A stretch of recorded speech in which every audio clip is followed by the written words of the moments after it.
जय माता दी। आज मैं आपको बताऊंगी वास्तु दोष के बारे में। कहीं आपके घर में भी तो वास्तु दोष नहीं है?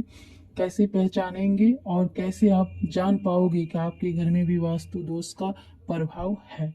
तो आइए भक्तों चलते हैं। शास्त्रों में बताया गया है कि नया घर और नया मकान या फिर जमीन लेते समय हमेशा घर की ध्यान रखते हुए वास्तु दोष के बारे में किसी को बताना चाहिए और हमें वास्तु के हिसाब से ही घर को तैयार करना चाहिए। बहुत लोग नहीं समझते या फिर नहीं करते हैं, जिसके बाद उनको आने वाले समय में परेशानी होती है। कैसे पहचानेंगे अब वास्तु दोषों के बारे में? चलिए जानते हैं। यदि घर में सदस्य कोई न कोई हमेशा बीमार रहता है, तबीयत ठीक नहीं रहती, तो आप समझ जाना कि आपके घर में भी वास्तु दोष है।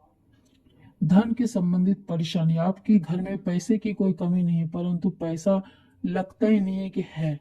आपका पैसा आपके हाथ में रुकेगा नहीं, आपके पैसे के संबंधित घर में झगड़े होंगे, तो आप समझ जाना आपके घर में वास्तु दोष है। पारिवारिक समस्याएं, आपके घर में रोज कहीं ना कहीं किसी न किसी बहाने घर के अंदर झगड़ा होते ही रहेगा।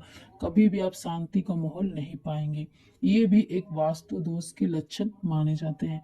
अगर घर में अकेलापन लगे, तन्हा लगे, ऐसा लगे कि कोई भी नहीं है, जबकि घर में भरा पड़ा परिवार है, फिर भी अकेला महसूस हो, तो आप समझ जाना आपके घर में वास्तु दोष है। कार्य से संबंधित, आपके घर पे आते ही ऐसा लगे कि आपके घर में काम आप बहुत कर रहे हैं, बहुत कम कर रहे हैं, फिर भी थकावट रहती है।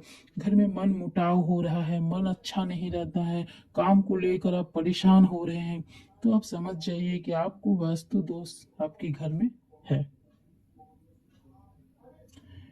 कहा जाता है कि वास्तु दोष होने पर कई कई जगहों पर आवाजें आने लगती है। कहा जाता है कि चार कोनों पे चार दिशाओं से ऐसी आवाज आती है जो बहुत धीमी गति से होती है और धीरे धीरे आती है। या फिर घर के कोई सदस्य हमेशा ही रोता रहता है, या फिर गर्मी सा माहौल रहता है किसी किसी कोने में। किसी किसी कोने में आपको ठंड सी महसूस होगी, किसी कोने में आपको भय सा लगता हो, किसी कोने में आपको अच्छा लगता हो। ये सब कारण यदि आपके घर में हो रहा है, तो आप जान जाइए आपके घर में भी वास्तु दोष है।